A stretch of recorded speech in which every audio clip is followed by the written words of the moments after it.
Let me ask you something dark. Have you ever smiled while dying inside? Pretended to be strong when everything inside you was breaking? Told the world, I'm fine, when in truth, you were bleeding invisibly. You've been trained to hide your wounds, to call trauma the past, to label betrayal as a lesson, to bury rage so deep it turns into silence. But Carl Jung knew something no one wanted you to know. The most dangerous man is not the one who fights. It's the one who has mastered his own pain. Because when you finally face the wound they told you to forget, something awakens. Not weakness, but power. You were never meant to become this strong. Let's get one thing straight. If you don't understand what I'm about to show you, the world will break you again, and again, and again. Not because you're weak, but because the system was designed to shatter the ones who feel deeply, who think too much, who ask, why does this always happen to me? Here's why. They made you emotionally obedient, spiritually silent.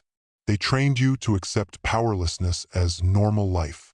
But today, we destroy that programming, and we build something darker, colder, stronger, something Jung would whisper about, not shout. Let me take you to the moment it began. The first time you were told to sit down, shut up, stop feeling, be quiet.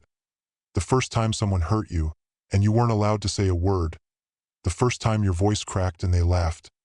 The first time your heart shattered and they told you to get over it. That's when you learned to split.to, divide your truth in half.to, show the mask and hide the soul.to, protect the world from your pain, even if it meant destroying yourself. The first thing you must understand is this: your weakness was never yours. It was installed. Jung called it the shadow, the part of you that holds everything you weren't allowed to be. The rage you swallowed, the tears you denied, the fire they made you suppress. That's not trauma, that's programming. Every time you were told, boys don't cry. Every time they said, don't make a scene. Every time your intuition screamed, this is wrong, and they told you, you're overreacting. You were being trained to betray yourself, and it worked, didn't it? You learned to play nice. You learned to keep secrets. You learned to smile at your abuser because they're still family. But inside you were dying. Let me tell you something forbidden. The unhealed child becomes the broken adult. The man who can't say no. The woman who gives everything and receives nothing. The person who keeps attracting pain because somewhere deep down, they believe that's what they deserve. But here's the twist. That shadow, the part of you that's angry, rejected, ashamed, that's not the enemy. It's the key. Let me show you. Jung once wrote, until you make the unconscious conscious, it will direct your life, and you will call it fate. Think about that. You're not just unlucky, you're not cursed, you're unaware. You've been living on autopilot, controlled by old wounds you never examined. But here's where things get uncomfortable. You don't want to heal. Not fully. Because healing means confrontation. It means exposing the truth about the people you once loved. It means admitting that they failed you, that they lied, that they conditioned you to be small, so they could stay comfortable. Are you ready for that? Because once you awaken, you can't go back. The second secret is this: pain is your blueprint for power. I want you to sit with that. The betrayal, the humiliation, the abandonment, that wasn't just random suffering. It was design. Not by fate, but by the unconscious need to awaken the shadow. See, if you were never hurt, you'd never question the rules. You'd be another smiling puppet. Obedient, predictable, weak. But when you're hurt deeply enough, you start to search, to dig, to ask dangerous questions. And that's when the transformation begins. You stop playing nice. You stop begging for approval. You start becoming sovereign.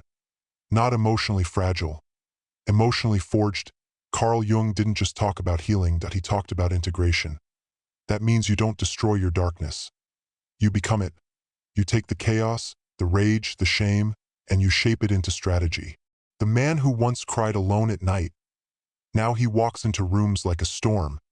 The girl who was told she was too sensitive, now she reads people like glass and walks away before the knife is drawn. This is what they fear. They don't fear your success. They don't fear your ambition. They fear your wholeness. Because once you stop being ashamed of your pain, no one can manipulate you again. Not lovers, not family, not society. You become unbreakable. But you were never meant to find this. Yet here you are, and it means you're ready. Ready to stop being the victim of your own story. Ready to meet the part of you that no one else could handle. The part that was locked away. The part that remembers. The part that never died. It's time. Let's go deeper. Because the next truth is the one they're most afraid of you knowing. You've been told to heal, to forgive, to move on. But what if I told you? Healing isn't about becoming gentle, it's about becoming dangerous, consciously. Because what Carl Jung discovered is this. If you don't make peace with your darkness, someone else will use it against you. Your guilt, your fear, your desperate need to be loved. They see it. They exploit it. They twist it into chains and call it love, family, loyalty. You've felt it, haven't you? That choking pressure to keep the peace. Even when your soul was screaming. The guilt trips that made you shrink. The subtle manipulation that made you doubt yourself. And worst of all, how you convinced yourself it was your fault. It wasn't. But here's the truth they never told you. People don't love you for being soft. They love you for being useful. That's why the world rewards your silence more than your truth. Because the moment you stop being easy to control, they panicked. So what do? They shame you. They call you selfish. They label your boundaries as aggression. But let me reveal the forbidden strategy. You must become emotionally unavailable to manipulation. Let that sink in. Not cold, not heartless, but unavailable to guilt, gaslighting, and false obligation. Because your compassion without discernment is a weapon, and the person holding it isn't always a stranger. Sometimes it's your parent. Sometimes it's your lover. Sometimes it's your old self. There's a darker layer here. One Jung understood deeply. Every manipulator studies one thing, your wound. They learn what makes you flinch, what makes you crave validation, what makes you tolerate abuse disguised as normal. And if you're unaware of that wound, you'll confuse love with control, affection with ownership, and loyalty with slavery. So how do you protect yourself? You stop being readable. Emotionally, psychologically, spiritually, you begin to master your face, your responses, your center. This isn't about acting tough.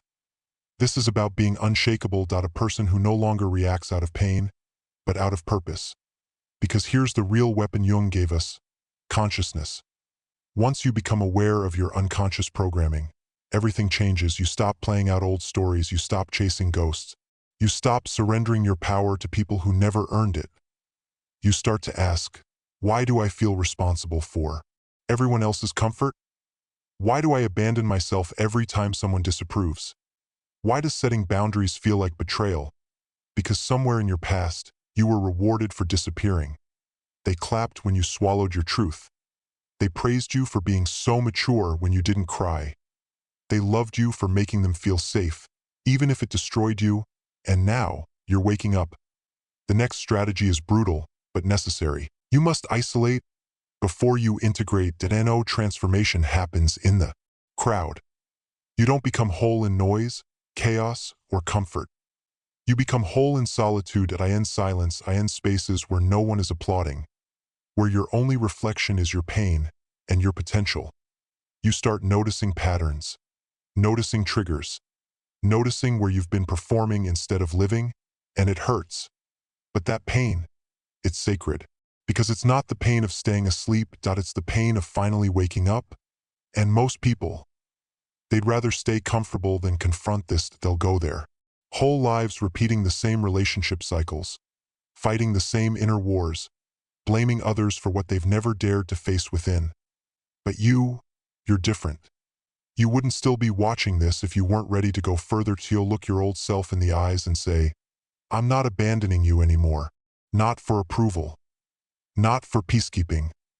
Not for fake harmony. You see, Jung's ultimate truth wasn't just about understanding the shadow. It was about integrating it. Because when you finally welcome the darkness, it stops controlling you from the shadows. You begin to walk through the world with a new energy, calm, composed, dangerous. People feel it. You no longer explain yourself. You no longer tolerate the subtle digs. You no longer play therapist to broken people who refuse to change. Because now, you see it. They weren't loving you. They were using your wound as a leash, but you cut the rope. And now, you're not just healing. You're transforming. You don't just protect your energy, you weaponize it. The silence they once forced on you, now it's your choice. The rage you buried, now it's your engine. The pain they mocked, now it's your map. This is the beginning of power. Not the kind that screams. The kind that doesn't flinch. The kind that smiles when challenged. The kind that walks away, not out of fear, but dominance. And the more you integrate, the less they can touch you. Because what can they threaten? A person who already embraced their own darkness? Nothing. But there's more. The transformation isn't complete. Not yet. Because once you become untouchable, you must decide. Will you hide your power? Or will you use it? Ruthlessly, wisely, unapologetically. Because in part 3 we reveal the final stage. Where your pain becomes prophecy. Where you stop surviving and start dominating. They thought breaking you would keep you small. But here's the mistake they made. They didn't bury you. They planted you. And now, you're rising from the soil of your suffering with roots deeper than fear and branches sharper than regret. This isn't healing. This is rebirth, and the version of you emerging. You don't ask for respect. You command it. Carl Jung said, "The privilege of a lifetime is to become who you truly are." But what he didn't say, at least not directly, is that becoming who you are means killing who you were taught to be. Let's get something clear. Your old self was built to survive. Built in houses where truth was punished. In families where love came with conditions. In societies that praised obedience over authenticity. That version of you learned to flinch before thinking. To smile when you were seething. To serve while you were starving. But now, that version must die. Because survival mode will never lead you to self-mastery. And if you don't bury it, it'll drag you back into cages you've already outgrown. You feel it, don't you? The pull to stay nice. To keep the peace. To not make waves. But what if your destiny requires you to become a storm? Jung's greatest insight wasn't about merely uncovering the unconscious. It was about integrating it and wielding it. That means you don't just know your darkness. You own it.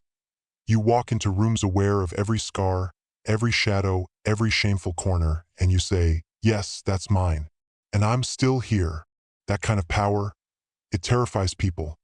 Because it can't be manipulated. It doesn't chase love. It doesn't kneel to validation. It stands alone, and it stands tall. This is where your transformation becomes dangerous. You begin to develop what they fear most. Inner stillness. Not passivity, not silence.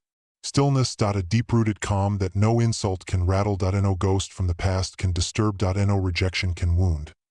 Because now you understand rejection doesn't mean you're broken. It means you're no longer willing to shrink for people who never saw you clearly in the first place. And that old need to be understood?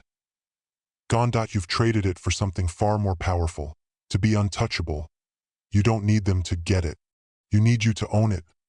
The pain, the past, the fire, you use it all. Not to hurt, but to shape. To carve yourself into something terrifyingly precise. Because now you are the weapon. But this isn't about revenge. This isn't about rage or proving them wrong. This is about evolution. The version of you who once begged for love is now the version who chooses where love is allowed to enter. And the people who once drained you, they'll come back. They always do. They'll say you've changed. You're distant, colder, selfish. But that's only because they can no longer feed on your warmth without offering fire in return. You are no longer a home for cowards. You've become a mirror. And when they look at you now, all they see is what they're too afraid to become. So they label you arrogant, hard, difficult. But you know the truth. You're just not available for anything that doesn't match your level of growth. You've outgrown the lies, the false forgiveness, the emotional begging. You've entered a new arena. And in this arena, Jung's real secret echoes. Until you make the unconscious conscious, it will direct your life, and you will call it fate. But now that you've seen the puppet strings, you can't go back. You won't. Because something has shifted inside you. You no longer react, you respond. You no longer collapse, you confront. You no longer run, you rise. And that rising, it's not loud, that it's not dramatic, that it's precise. It's the calm voice in your head that whispers, they don't deserve a response. It's the power in your spine when you say, no, that doesn't work for me anymore. It's the steel in your eyes when you walk away from chaos and don't look back. You are no longer the open wound begging to be patched. You are the architect of your healing. You build boundaries like fortresses. You speak with the weight of someone who knows, and now, you move differently, people notice. Some fear you, some hate you, but the few who recognize it, they respect you.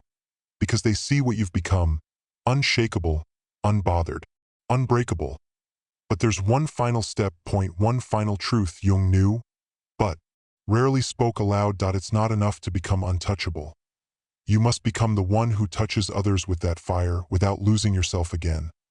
And in part 4, we go there. To the highest level, where you don't just survive. Don't just rise. You lead. You protect. You transcend. There's a moment, it doesn't come with fireworks. It doesn't come with applause. It's quiet, still, sacred. It's the moment you realize you don't hate them anymore. Not your parents who never saw you. Not the ex who twisted your love into chains. Not the people who used your silence against you. You don't hate them. You outgrew them. And that's the most terrifying kind of power. Because hatred still keeps you connected. It means they still have hooks in your spirit. But when you're done, you're just done. There is no war to fight, no apology to wait for, no revenge to plot. Because you've already won. You left the battlefield. That's the final secret Carl Jung never whispered in public. The one truth reserved for those who dared to walk all the way through their own darkness. The real proof of transformation is peace. Not the fake kind you pretend to have on social media. Not the numb kind you chase with distractions.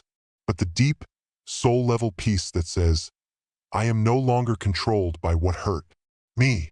And now, you don't just carry scars. You carry wisdom. You can walk into any room and feel who's lying before they speak.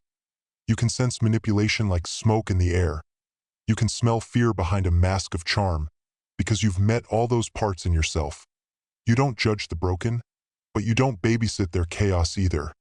Because you understand, people don't change when you fix them. They change when they fall apart, and your job is no longer to save, it's to embody. To be the living proof that you can go through hell and come back with heaven in your chest, that you can be shattered and still rise whole. That's why you're here.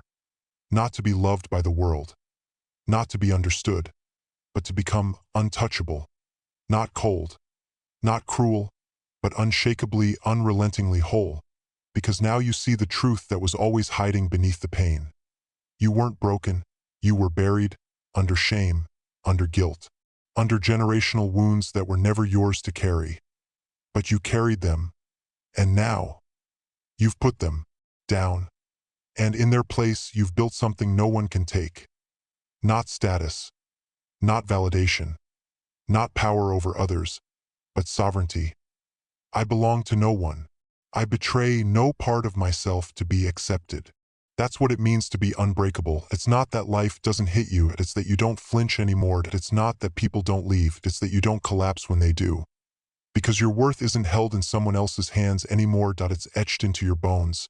And maybe people don't know what to make of you now. You're too calm, too still, too certain. They'll call you intimidating, but let them. Because those who mistake stillness for weakness were never meant to walk beside you. Your path is not for the many. It's for the few. The ones who dared to stare into their own abyss and didn't blink. And now you're not waiting for the storm to pass. You are the storm. Not to destroy, but to reclaim your time, your voice, your destiny. Because you've seen the hidden architecture of control. You've dismantled the chains they called love. You've burned the scripts they wrote for you in silence. And now, you write your own story. You speak without shaking. You walk without asking. You move like someone who's not afraid to lose, because you know you'll never lose yourself again. So here's the final truth Jung would whisper if he stood beside you right now. The greatest tragedy is not that people are wounded. It's that they never turned their wounds into wisdom. But you did. And that makes you unstoppable. So don't dim. Don't shrink. Don't go back to places you had to heal from just because they're familiar. Let them misunderstand you. Let them whisper. Let them go. Because you're no longer here to be palatable. You're here to be powerful. You are the fire they couldn't contain. You are the silence they couldn't twist. You are the ending they never saw coming. You are unbreakable. And now the world doesn't get to decide what you become. You do. If this struck a chord deep inside you, if something in you woke up, then stay with us. Because this journey doesn't end here. It begins here. Drop a comment if you feel this in your bones. Like it if you've ever been cracked open. Subscribe if you're done pretending to be small. You've crossed the threshold. Now walk like I am. No more flinching, and no more chasing, and no more breaking. You were never weak. You were just unfinished. But now, you're forged. You're free. You're untouchable.